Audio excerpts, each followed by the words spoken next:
Good morning, folks. The real Captain Kirk here, live from Weather Trends 360 studio here in Bethlehem, Pennsylvania. It is Monday morning, the 25th of March.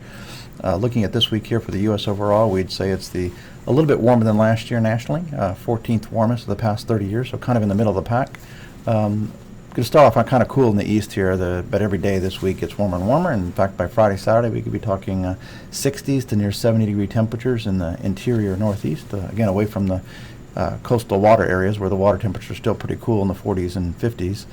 A little drier than last year. Again, kind of misleading because where a lot of us live in the Midwest, interior Northeast, Mid-Atlantic, pretty wet. And again, a conveyor belt of moisture continues for California. But nationally, we'd say it's the driest in 4 years, 12th driest in 30, and good news, least snow in 7 years. So haven't had to say that snow word much here recently. Looking at the first week of April, next week, we'd say that it's going to be the little warmer than last year. Again, 13th coldest in 30 years nationally. That cool weather is pretty much relative to their norms, is from Texas into the Virginia Mid-Atlantic. But most of the rest of the country from the southwest, northeast, pretty much on the warm side for the first week of April.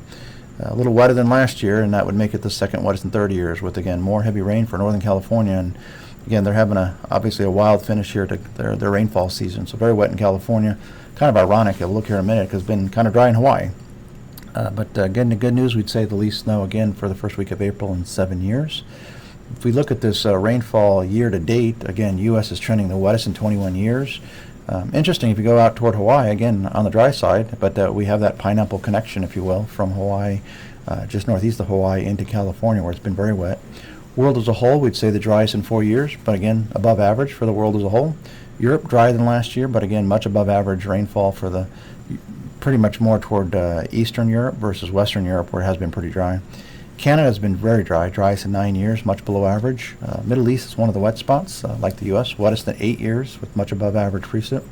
Mexico to our south, driest in 8 years, much below average, and India, wettest in 4, but that's just basically average for season to date here.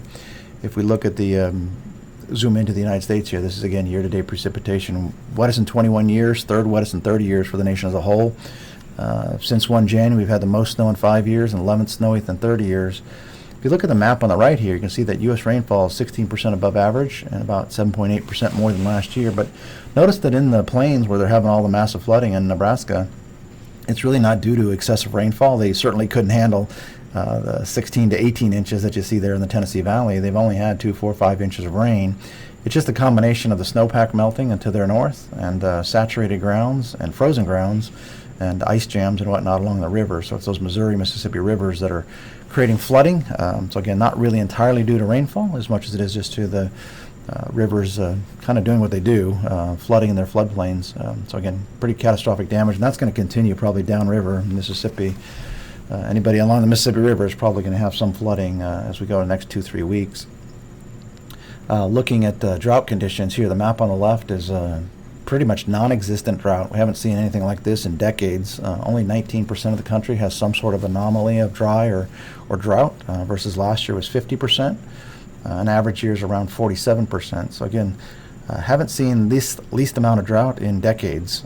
So again, very unusual. But again, good news is that again, a lot of us are going to the growing season with ample soil moisture. So again, good garden season.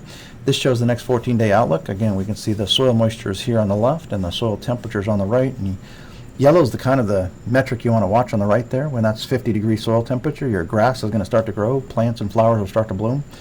So we see that big surge into the Midwest as we get into early April, and the Northeast as we get into early April. So get ready to start thinking about mowing that lawn here, probably within 2-3 weeks here at the most in the Northeast, Ohio Valley. Soil moisture is still pretty heavy, though, as we go through the Midwest with several systems, obviously, traversing the Midwest, Central U.S., Ohio Valley here the next couple weeks. Took the troops to the Camden Aquarium here outside the other side of Philadelphia, Camden, New Jersey area. So the little one she loves to sing her Baby Shark, Daddy Shark. So this was her first experience of seeing a real shark. I'm not sure how much she's going to like her Daddy Shark, Baby Shark after seeing these real things at the Camden Aquarium here. So had a good weekend.